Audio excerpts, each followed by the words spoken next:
Due to climate change, flooding is becoming more frequent and more serious. Homes, crops and wildlife habitats are all at risk. Natural flood management techniques can help to protect all three and be part of river restoration and biodiversity net gain projects. Flooding can be extremely distressing for homeowners and have huge financial and emotional costs. Even a small stream can be a big problem without the right flood management in place.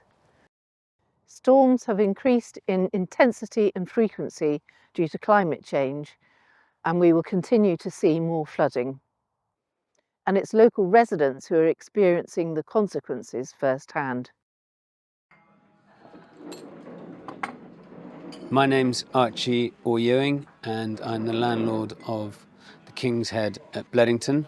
Since taking over the pub in 2000, we've had 12 floods, some of which have been up to a foot in water. Our first flood was in 2001, then we flooded in 2007. In those days, we actually had insurance to cover it. Since then, we've had our insurance removed, and so any damage that does happen as a result of the flood is not covered, and as a business we have to pay for that ourselves. This pub employs 20 people, most of whom live either in the village or in surrounding villages, and without insurance I am concerned that it's going to affect the future of being able to employ local people. One of the worst things about the flooding is after the waters have receded and you're left in a damp position, but you're also left with about a couple of inches of topsoil throughout your whole ground floor, and that just takes days to get rid of, scrub that clean. It was very stressful coming home to find that the house had been flooded. The water went down within 5 hours and left its mud everywhere. We had to have all the house renovated. There were lots of problems that ensued from this flood. There's a lot of other people in the village who are old age pensioners and they don't have the ability to lift furniture, move stuff around, and it's a very stressful situation for them. In the last flood in November 24, 22 houses in the village flooded. This is the river. It's the same level as the window.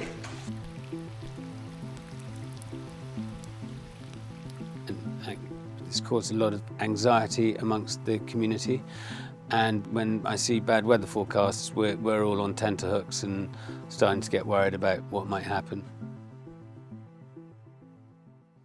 It's not just the amount of rainfall that causes the flooding, but how the surrounding land is managed. And it's here on the farms that nature-based solutions have been put in place to tackle the problem. My name's Alexander Ward. We are at Cornwell, which is near Chipping Norton in Oxfordshire. I was brought up here, and we farm here, and that's primarily arable and some cattle, and we're moving to regenerative farming, and we have just gone into the sheep business as well. At Cornwell, we've been working with Alex on a river restoration project to create 3 wetlands on his farm. We are seeing the benefits after just 1 year. I don't think it was a piece of ground that was generating a great deal of income for the farm anyhow. And so doing a project that actually would look beautiful, enhance the land, it made sense from that point of view. The brook here is the Chipping Norton Brook, which was, when I was a child, was always known as the sewage brook.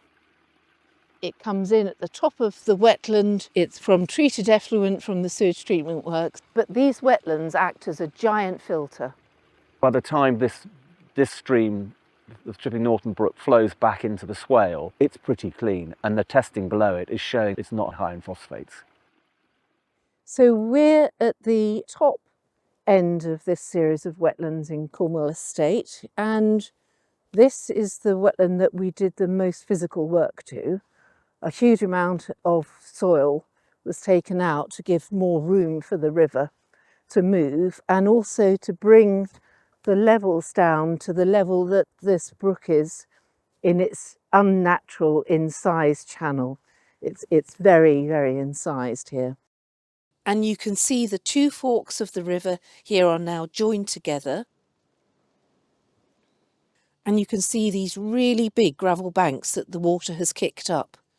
And we've got this marvellous formation where you get these fast flowing riffles on the gravel banks, and then these scour pools that then kick up the gravel and you go into another riffle. It's just perfect natural habitat that's being created here. It's really fantastic to see.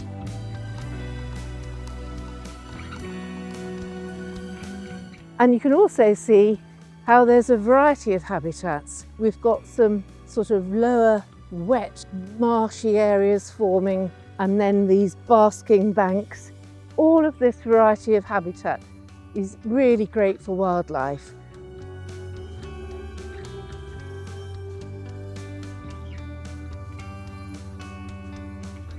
Here we are in the middle section of the wetland at Cornwell, and we just stripped the topsoil from the field to get to the gravels underneath. And that's looking like almost like a chalk stream. That looks great and completely changed. Here you can see where the river has been just set free. It's able to move in any direction that it wants, and it changes every time I come here. We've got islands forming, we've got channels that come and go. It's just a really lively scene. The natural processes with the gravels are all happening, and it's just returning to how this river would have been.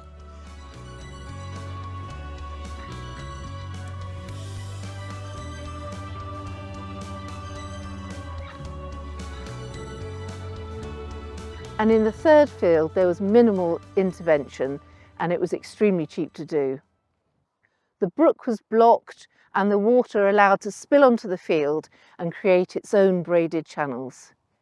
It was so exciting. It was like watching a newborn river. When it was released, you could hear it singing.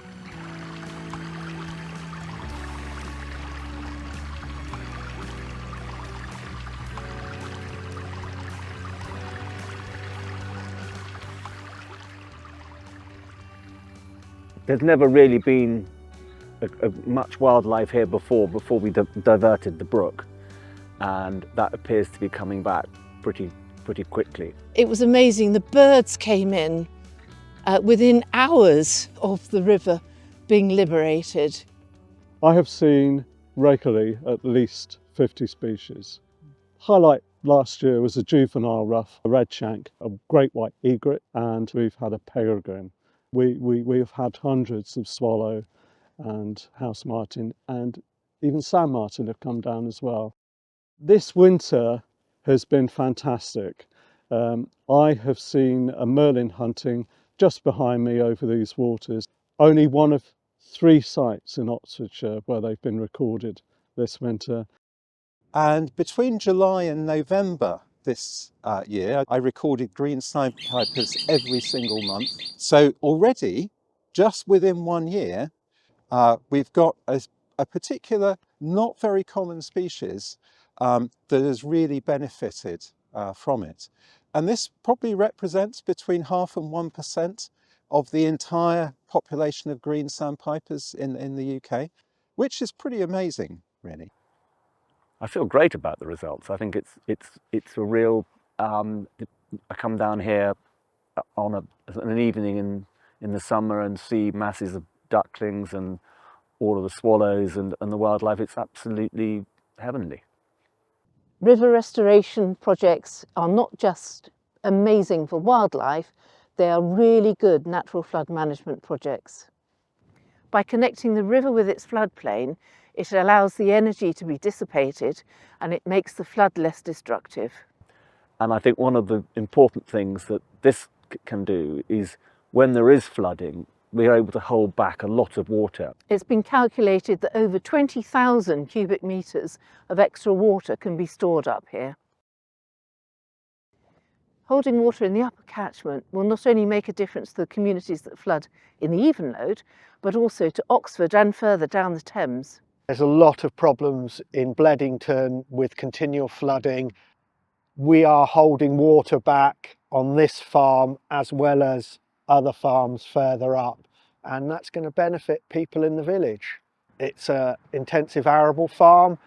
Due to the volume of rain, we have field corners that hold water, we have springs popping up in unlikely places. The crops sit underwater for a prolonged time and they essentially die. We decided that we have to change the way we run the farm in order to work around the weather. So these field corner bunds, the first very wet year we had, I watched where the water was running to and how it was laying in the fields, and I thought that it would work to take the water away off of the fields, and it's proved to work. We've extended further ponds because there are other field corners and parts of fields that are holding water, and we've continued with the project. The river reinstatement program we've carried out, the water was literally washing the field away and you couldn't grow anything on that. It became such a serious issue that we've had to do something about it and basically reinstate the river where it wants to go. We're absolutely delighted to be able to put life back into this brook. At the moment, it's deeply incised, it's straight, it's running too fast, it's got no life in it. So at the moment, we've got a bulldozer that's filling in the old channel so the brook can naturally run down the field. So this is the water from the brook, and the bulldozer has just pushed the clay aside to let it through, and it'll run straight down where it should be going, where it can be full of aquatic life, it'll be brilliant for bird life, and just be so much better for the environment. It won't be taking so much nutrient and sediment with it, because we've got areas where we've got pools where the whole thing slows down and all of that can just settle out and stay on the land. It's just astonishing how it's enhanced the farm. It's helped with the farming. There was one field in particular that I was struggling to keep water off of it, and it really has improved.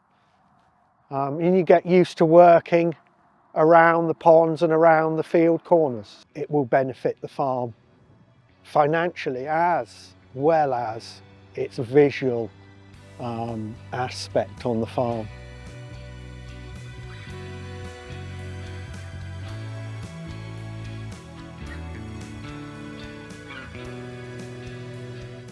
The natural flood management techniques that are being implemented at Rhine Hill were first piloted locally on the Bruin estate. So this is the line of the brook in the location that it would naturally have been. We had an ecological report done to have an idea of what improvements there have been, and they have found an extraordinary range of particularly invertebrates which have bounced back very quickly, and even some really rare invertebrates. So we're extremely pleased, and of course once you get the invertebrates you get the bird life, and the whole cycle of nature really kick-starts. The top pond has to be dredged every year or so because of the vast amount of sediment that accumulates. So that dredge material can then be used by the farmer to spread on the fields, which keeps the nutrient and the soil on the land. So this doesn't look like much, but this is a swale, a shallow channel that we've dug in order to get the water out of the brook, down the field, and to be stored in the field corner bund at the end of the field. So having these new bunds to hold the water back is benefiting me, in as much as my drains can now run into these rather than backing up into the field. So I'm getting less flooding in the field, I'm getting better crops, and obviously massive benefit downstream. And tree planting, especially areas of wet woodland like this, helps store carbon, create habitats for wildlife and keep water on the land. And obviously we manage the land that responsible for where the water flows come from. So in terms of doing flood management work, there wasn't many options other than putting in the measures that we've done here. This award-winning project has been effective in preventing flooding downstream, helping residents like Jill who have suffered from flooding in the past. This year has been the worst rainfall since records began, and we have had no problem with flooding. Having proven the effectiveness of the natural flood management techniques at Bruin, we've been able to implement them on the Gorcombe estate. We've installed leaky woody dams to help slow the flow and 6 field corner bunds to temporarily store water during high rainfall events. The environment now is that flooding is pretty bad if you don't have these areas, and we're trying to help. And the other thing is, it doesn't really cost us anything to do because we're using land that we would otherwise not use. It's basically boggy areas at the bottom of valleys that are pretty hopeless. And we get a small amount of money for doing it, but it's for land that we don't use anyway. And within a couple of years, these depressions in the landscape are covered in grass and have no visual impact on the farm. You can barely see them. Natural flood management is a series of principles, not a one-size-fits-all solution. It will depend on the specific farm and situation, but the benefits are the same. It's better for wildlife, for water quality, for carbon sequestration, and of course for flooding. We really appreciate the local landowners that have come on board with the natural flood management, and it really has made a difference. But the floods are not solved yet, and we really need as many local landowners as possible to come on board. If you were in our position and your building or business flooded, I think you might feel very differently about the land use and how you could help the flooding situation. There's no downside for us, and there's plenty of upsides for others. If you're interested in nature and wildlife and all those issues, then I would think it's a really sensible thing to do. And it doesn't interfere with the day-to-day farming very much. It actually improves it in most respects. And it's, I guess, what you term public money for public goods, which isn't going to be delivered anywhere else except for on farmland. The natural flood management scheme has worked very, very well on the farm. I would strongly advise other farmers to look into projects, and farmers know their farms, they know unproductive and wet areas, and explore these projects. You'll only benefit from them. As a nation, we need to be addressing these issues with flooding, as it's only going to get worse with climate change. And we can't afford to sit back and just let it happen. We need more sustainable farming practices, more wetland and wet corners to hold back water. We need to allow our rivers more freedom to move and to connect with the floodplain. Just a few interventions here and there are not enough. We need a natural flood management network covering the whole of the country.